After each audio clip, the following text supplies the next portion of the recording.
Hey, this is Weston's melody, and I'm going to do Joe's melody. It took me a little bit to practice Weston's melody here, so this is actually my third try. Weston, you've got some notes in here I think you're going to question. One of them is this G sharp here, which is kind of a really out there note, and especially since you're approaching it by a week and you're ending it with rests, kind of makes it feel important. And a G sharp would be like the sharp five of the D7 chord, so it's kind of weird. And then in this measure, an A7 chord is A, C sharp, E, and G natural, and you have a G sharp here. I think it's going to kind of stick out to you. And then in this measure, you kind of have the same problem. You're focusing on a G sharp here. So anyway, I'll listen to it and then maybe you can adjust your melody to make it sound a little better for you, unless you like it the way it sounds. So here it is.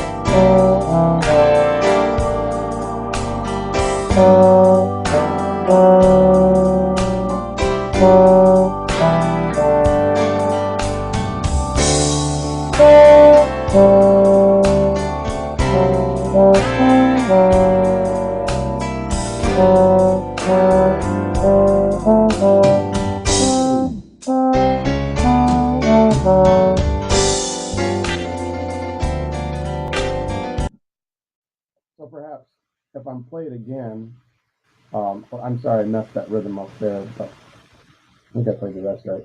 I'm gonna change. I'm gonna change some of the notes to something more tonal, just to show you an example. I think what I'll do is instead of a G sharp here, I think I'll play an F sharp there. So I'll just move it down a step, and same thing here. And this one I'll just change to a G natural instead of a G sharp. And this one here, I'm going to change to a G. I'm sorry, a B instead of an A. I'm just going to move it up a step. Or I'll take it down to an F sharp. An F sharp would probably sound good too. And then in this one, I'm going to change the G sharp to an F sharp. I'm going to do that. That, like that. Okay, so here goes.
So I guess actually what I did that time was I played an A there. We'll see on. I played an A. So I did this instead of what you have. And then I did the same thing in the next measure. And in this bar, I played an A as well. I played A, E, A. Or, yeah, A, E, A instead of what you had written. So anyway, um, those might be some adjustments you might consider. The rest is fine. Rhythms are fine and everything. But you might look at that. Cool. And I like how you have this rhythm, the same rhythm is repeated twice. That really works well. So just maybe some of the note choices would be better.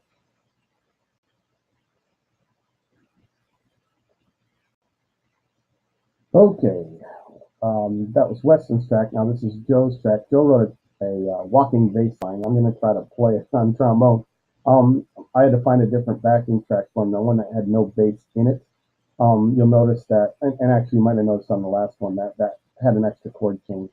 This C7 chord here isn't in the chord changes I gave you, but nonetheless it's here. So we'll have one measure that might sound a little funky. But anyway, here goes walking bass line.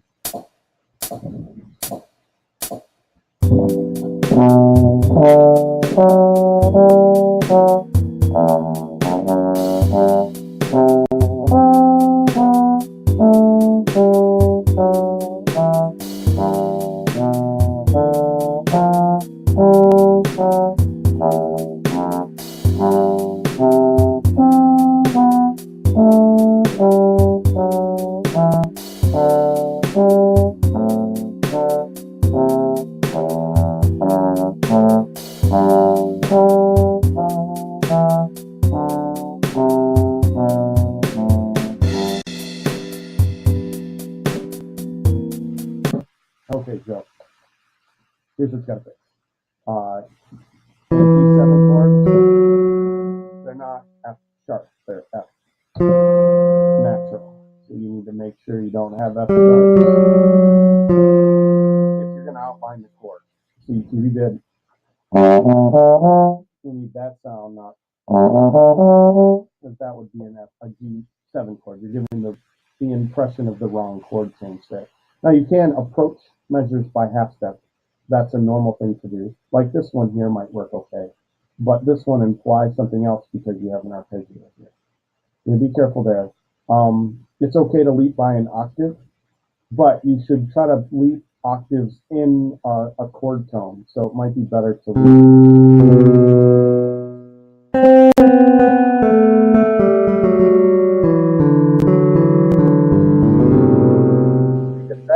If you look right here, now you have a scale that ends on C.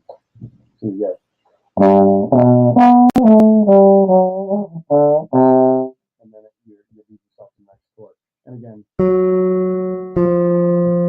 because we're in the blues, you want to focus on that F natural.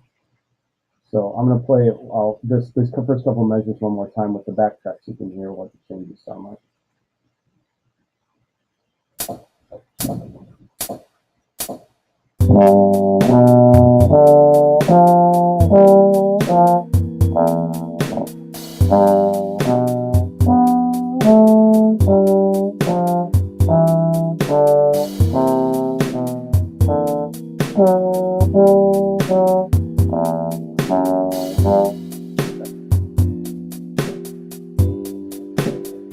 It's a good attempt.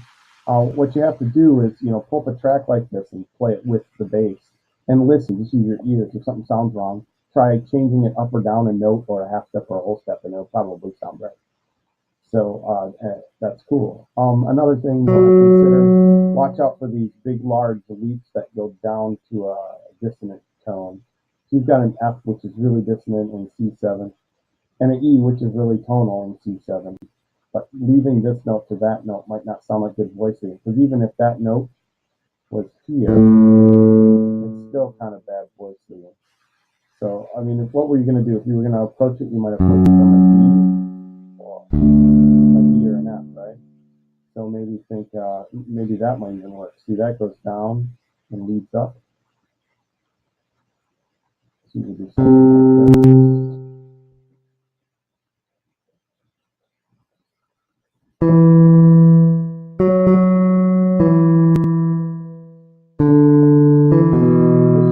This should be a B flat because of the C7 chord, is a B flat in C7.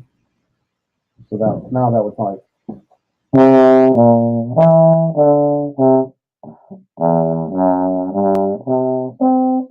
Yeah, this is really kind of weird here too.